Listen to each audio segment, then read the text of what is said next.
Welcome everybody to the Legacy Lounge. I'm Lady JB, your host and extraordinaire sharer of today. We're going to be talking about legacy. We're so glad to have you here, and thank you for joining us, because you know what we do at the Legacy Lounge. Well, we meet legacy makers, we talk to legends, and we discuss what does it mean to create a legacy, and why are we doing that? Why is legacy important? Well, the truth be told, we all are really legacy makers. We have the ability to create a legacy, to touch lives, to inspire others, to make sure that we are leaving behind something that is going to inspire and encourage people as we move through our lives and their lives.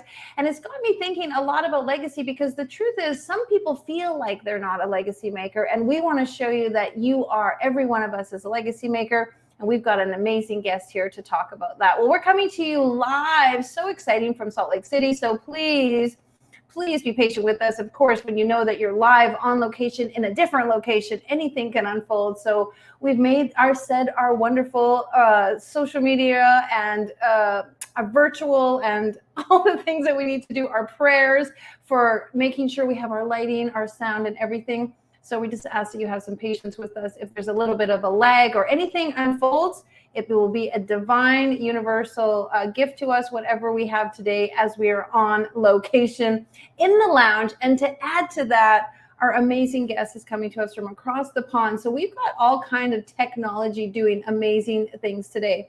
But why are we here? We're talking about legacy. We're talking about the reason why many of us are thinking about legacy is because humanity is at a place where things are changing exponentially, and people are stepping forward. People who never before are getting so concerned with and really passionate about making it their purpose and their mission, that legacy and leaving a legacy, thinking about countries, thinking about generations, thinking about centuries to come. Everyone is starting to move in that direction through natural fuel, through education, through new technology, through ways of communication, through transportation. We are now more than ever thinking about how we can co-create, coexist, and cohabitate on the planet in a way that we all are actually commingled. We are actually somewhat codependent on each other for food and resources and all kinds of things. Therefore, we need to be caring about legacy and caring about how our impact impacts others. All right, well, let's meet our fabulous guest, who I love to chat with so much. This conversation is going to be fabulous, so don't go anywhere. You're going to love to hear from our incredible guest. Doug Gordon is a 5-time award-winning CEO, international speaker, coach, consultant, and healer. He's an international best-selling author with his new book, Charge Yourself Up for Success. His awards include International CEO of the Year, Global Man of the Year for his humanitarian work in the field of mental health, an International Healer of the Year, Global Goodwill Ambassador for Dublin, and an award for the keynote at the Institute for Directors Global Convention. Doug has a ton of awards.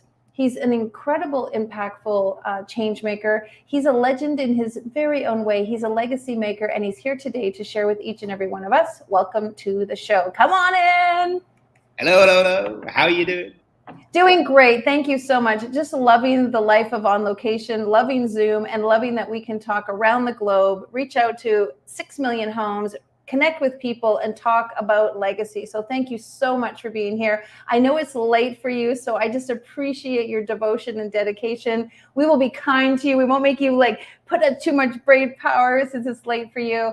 But let me welcome you to the show in a way of saying, I truly feel that you are making legacy. You are a legend in impact. You are touching lives. And I always ask my guests right out of the gate, what does legacy mean to you? Well, legacy for me is about really connecting to your heart self rather than your head self. Because I think a lot of us, when we start off as children, we follow our parents or our preachers or our teachers or the people around us. And sometimes because of our head self, we get down the wrong route, we follow the wrong path and everything like that. So my legacy is to try and touch as many hearts as possible to help and guide those people to connect to their own hearts, to follow their true path, whatever that might be in life. And I think if we can all do that, we'll live through a higher state of consciousness where we're working together to the greater cause of the overall collective humanity rather than just our own selves. You know, it's so great because someone sent me an email and said, you know, legacy, I can't build a school. I can't build a university. I can't have a hospital wing in my name. That's, you know, not really, I don't have the ability to create legacy that way. And I love what you just said, because legacy isn't really necessarily about building a school or a hospital or bricks or, you know, a thing in that regard. I feel like legacy and what you just said is about feeling, it's about impact, it's about memory, it's about this ability to touch lives in a very different way. Can you talk a little bit about the idea that it isn't a thing, it isn't a structure, it isn't a name on a plaque?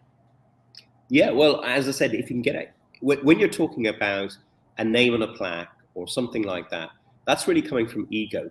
And, you know, the most successful people sometimes are the ones that are the most humble and the ones that don't leave anything in terms of an imprint other than actual imprinting and impacting people's lives. And I think really we all want to be happy in life, but we all understand that there are going to be ups and downs, you know, darkness and light. And if we can help people to be able to reframe those dark times into learnings, into turning their messes into messages or their tragedies into triumphs and such, it can make life so much more interesting. And I truly believe that, having had a near-death experience, I truly believe that we come down to this planet to learn, to grow, to evolve, to become better versions of ourselves, and then turn our learnings to help humanity and help others to be able to go through those same experiences, maybe in a slightly easier fashion as well, so they can enjoy life and experience this physicality of life that we have in a slightly better way. So we all have different stories. You can learn from absolutely everybody. There's no one who's an absolute guru out there. Everybody has their own story. Everybody has their own journey, and everybody has their own path. So if we can just tell our stories and tell our learnings to help other people in some way or form, then we're leaving a legacy. Because I truly believe that the legacy really is about love. And I always say love is an acronym for lots of vibrant energy. And love can be just leaving a legacy of giving as many kisses, as many hugs, as many kind words in your lifetime, to touch as many hearts and leave the ripple effect of that goes on from the people that they touch and they touch and they touch. I'm going to write that down, lots of vibrant energy, because I know you said it before and it's so good. It's so wonderful. Lots of vibrant energy. Do you think there's qualities that legacy makers have that are synonymous of them?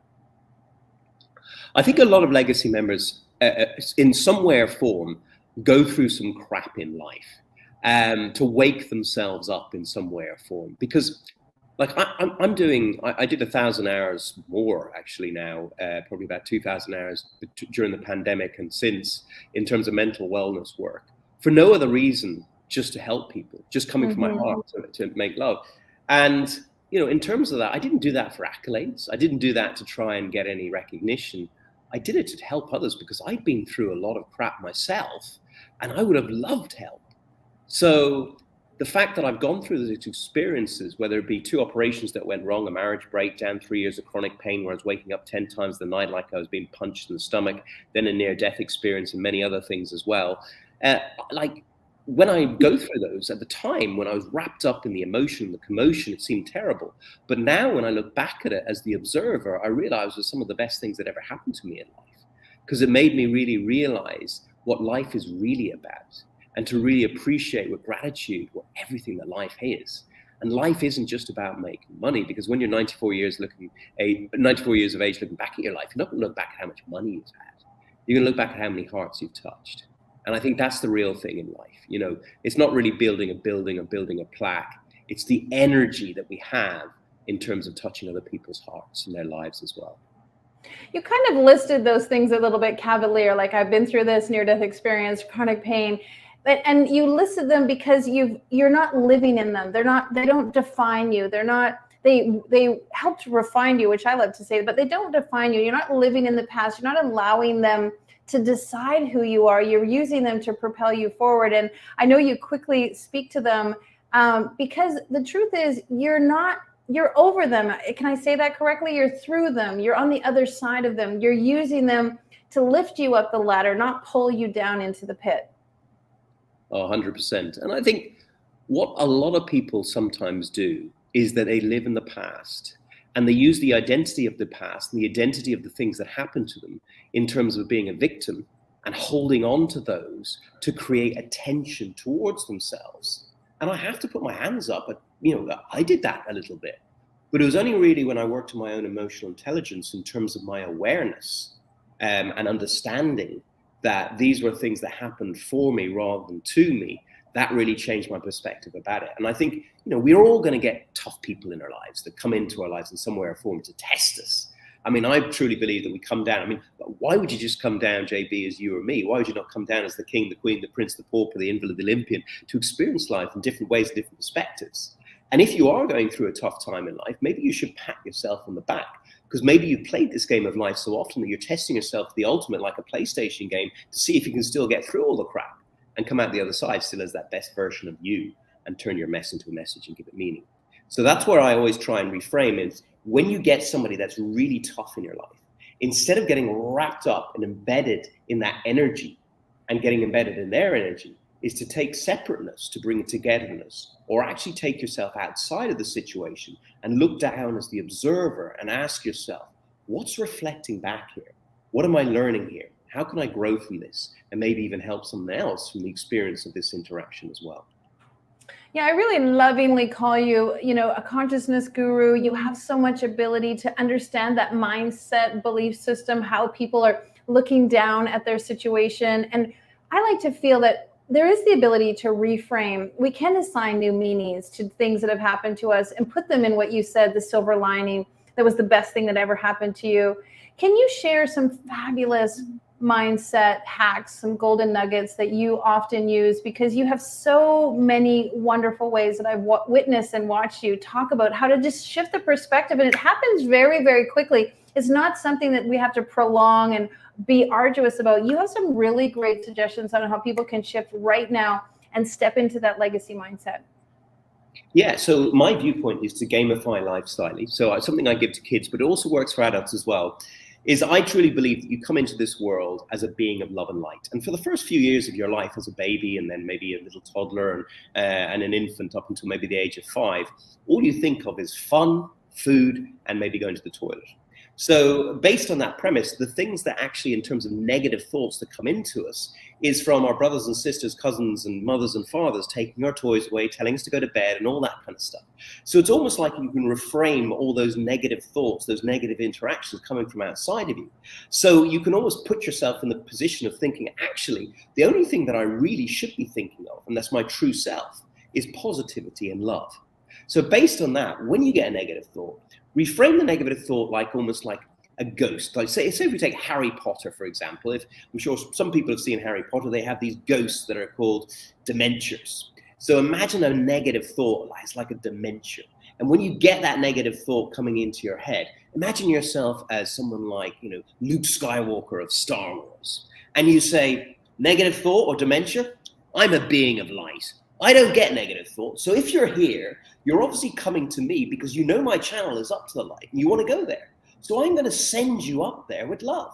So you visualize that ghost or that dementia or that negative thought going up to the light in your mind's eye. And when it's in there, you say negative thought. Now that you're in the light, the only thing you can have is a positive thought. So give me a positive thought. And then you're setting the intention in a gamified fashion to turn that negative thought into a positive thought. And once then you get that intentional positive thought, then you thank it with gratitude, say thank you for the positive thought, and watch it in your mind's eye disappear into the light. And that way you get a gamified version of doing that. And for kids, what I often say to the kids is count them up. Gamify it on a weekly basis. Tell me, how many did you do? Did you do better than yesterday? Did you do better than last week? Are you that, Luke Skywalker? Have you turned those negative thoughts, that darkness into light?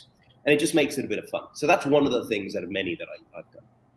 It's so great. Like, why not have fun with it? Why not make it a game? Because we really don't know. We really don't know. Is that the reality? Is that the reality? Is what I'm thinking the reality? Is what happened to me the reality? Can I create my reality? I love to tell people they can bend reality. And so it's really beautiful to make it fun and turn it into a game and make it interesting. Because why not? Like, really, why not? If you want to be a legacy maker, why not have the idea that you have the ability to bend reality into, and I think what most legacy people are doing, what's benefiting humanity? Can we talk a little bit about that? Because legacy isn't just about what's good for me. It just isn't about my name on the plaque. It isn't just about me building my wealth or me building my accolades. I think most, if not every legacy leader I've had on the show is really committed to what's happening out there, what they can do for others, how we can make a bigger impact on a collective scale. And I think a lot of people who may be listening to the show need to know and understand that there comes a time when it's not about us anymore. And part of legacy, maybe it's just a family community, maybe it's a school community, maybe it is your town, but it is outside of you. I'd love for you to share a little bit about that, because it's so much in the mind, but at the same time, how do we get people thinking outward? Yeah, well, I think the greatest gift that you can give to yourself is giving to others, because a lot of people talk about self-love at the moment. And I think it is, self-love is very important, because as they say on the airplane, you always need to put your own mask on first before you can help other people. Having said that, during the pandemic, when I was going out and I was working, helping people in terms of mental health and everything like that, and also helping businesses, small business keep afloat, and I was doing it for charity, when I came at the end of the day, and I maybe have helped let's just say 10 people who were going to take their own life or something like that, and I'd come back and I'd look at myself in the mirror, and I'd be tired maybe, but I'd look at myself in the mirror and go, you know what, you're all right, I love you. And that's why it's such a great thing. One, as well, by giving to others, sometimes you give to yourself as well in terms of actually learning by the interaction with the other person. But I think, I truly believe that we are not this body, we're actually the energy within. And I'm sure everybody out there has had some situation where they've thought of a friend, a cousin, a brother, or something like that, who might be in a different country. And then suddenly you got a telephone call or something interactive has happened that makes you interact with them in some way or form. So I truly believe that we all have this energy that's interconnected throughout the whole globe. So, and what you do is when you give out to others, you get back. And there's a great actually story that really highlights this. It was Wayne Dyer, who's a fantastic author, wrote many books, and he sold 50 million copies of one of his books actually.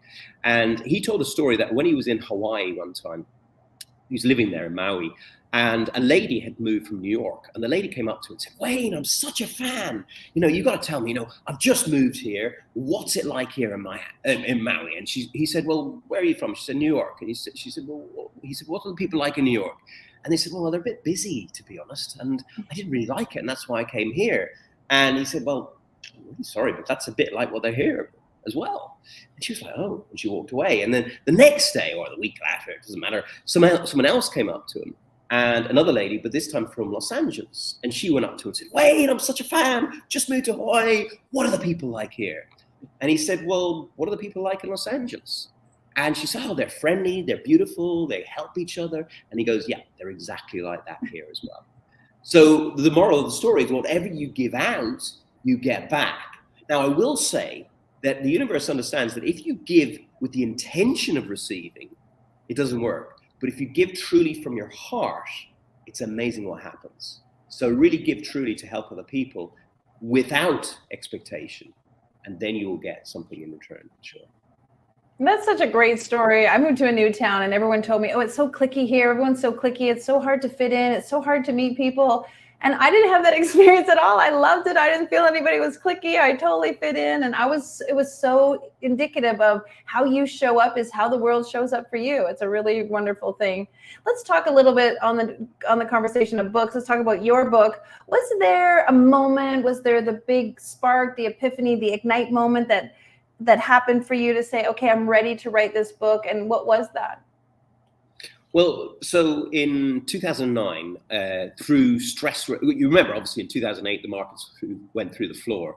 And I was working in the stock market. I was head of sales of a business over in the UK in terms of financial side, and working in the stock market. And we ended up obviously having everything going wrong. And I ended up getting very stressed. And by the end of 2009, I had 2 operations on my digestive system that went wrong, 3 years of chronic pain, then 2012 near-death experience, where I was encapsulating this amazing feeling of love, energy, and connection. And that really got me into the spiritual side of things. And once I got into that, I also got into healing as well, energy healing, mainly to heal myself, to be honest, first. And then gradually started healing other people. And that led me then to life coaching, and then radio presenting and everything like that. And I think gradually, as I was learning, I was thinking, I must write a book of my experiences. But I wasn't quite ready.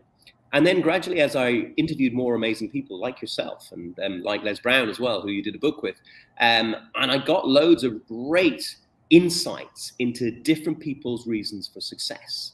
And I think the greatest thing that, in terms of my understanding, is it comes from a state of self-confidence, a state of self-love, which comes from emotional intelligence and the intelligence of those emotions, those energies and motions.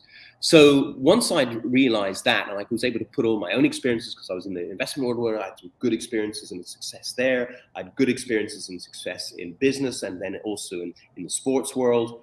And then learning from 300 different people who I interviewed, I then put it all together. And actually, once I had it all together, I kind of had a knowing that I was ready. And I came down. This is my country home I'm in at the moment. We did the last call in my house up in Dublin, and I came down here, which is in the middle of nowhere. There's normally no 3G here at all. I've got one of those Wi-Fi things, and I was able to basically sit here normally from 12 midnight till 4 a.m. and wrote the book in about 4 weeks consistently.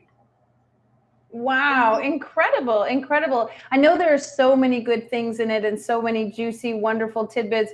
Is there a favorite message or a favorite part of the book that you want if they only just read that part of the entire book, that's your favorite part? I know that's hard as an author to have a favorite part, but do you have it?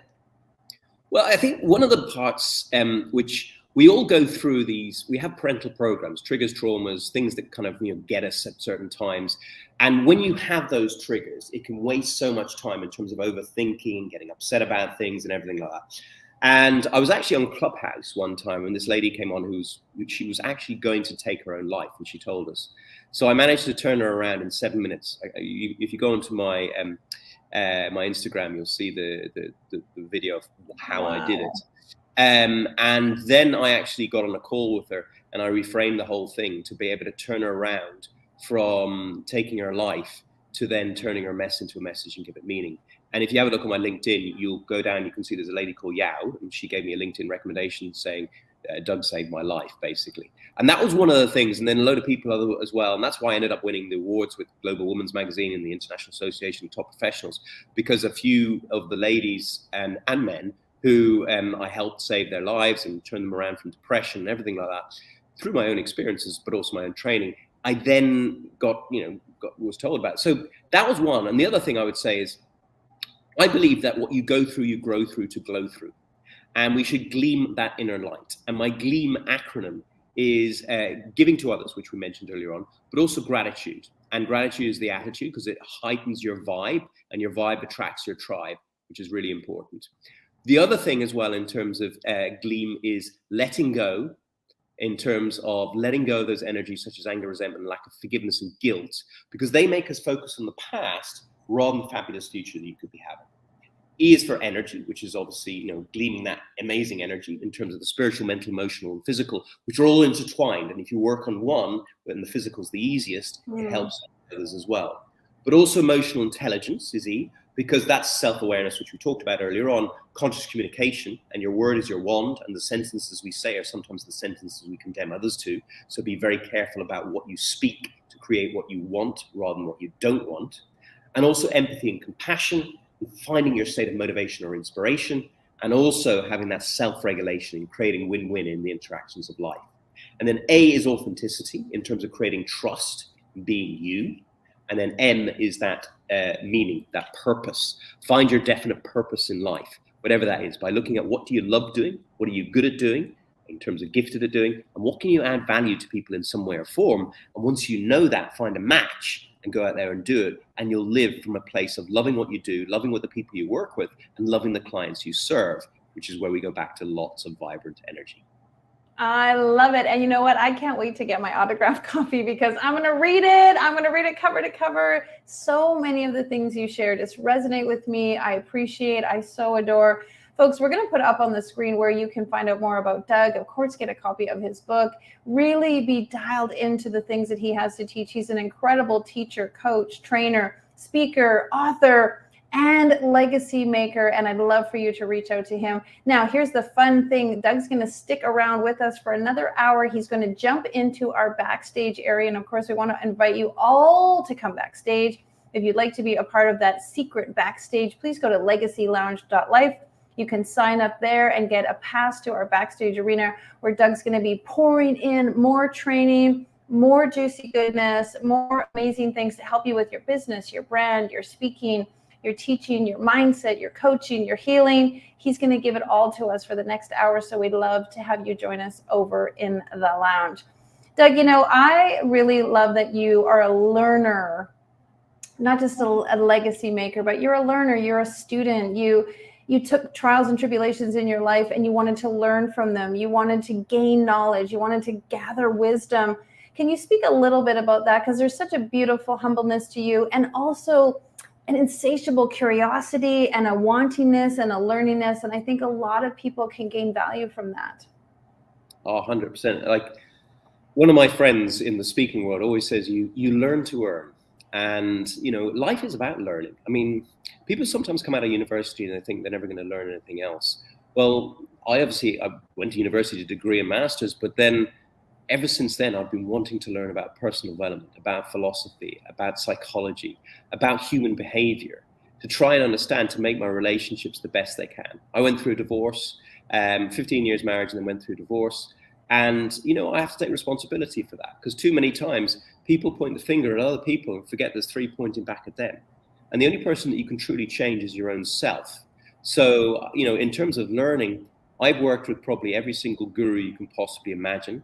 I haven't stuck to one. I know there's a lot of Tony Robbins coaches out there, and I'm going to Tony Robbins again in Birmingham in July. But I have to say, for me, it's about learning from everybody, because everybody has different perspectives. And that's a beautiful thing in life. So if we can realize the diversity and inclusion of life is one of the best things that we can have in life, then we can learn from everybody.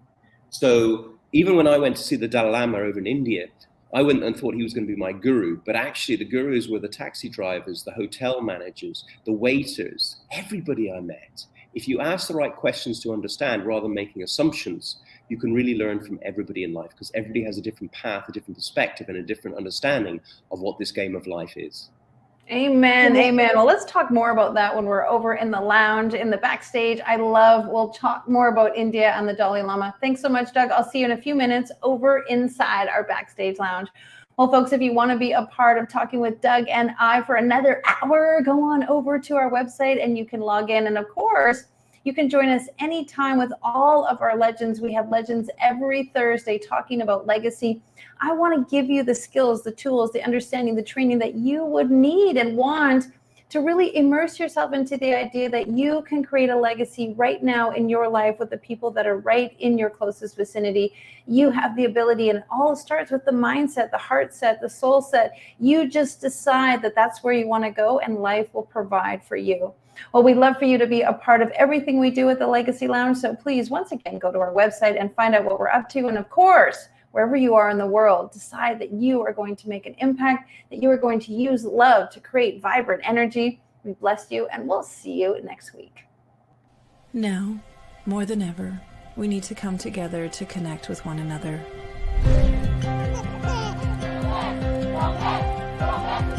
We need to feel the truth in who we are and let go of everything that's happened in the past.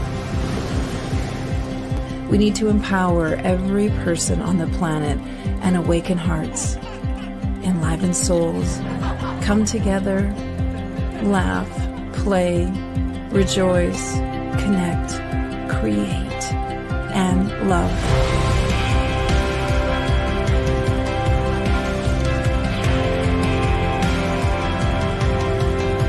It's time to ignite humanity. We want you to be a part of something that will impact the future for everyone. We want you to tell your story, share your Ignite moment, show people who you truly are. Be a part of igniting humanity and making a difference in the world and all of our futures.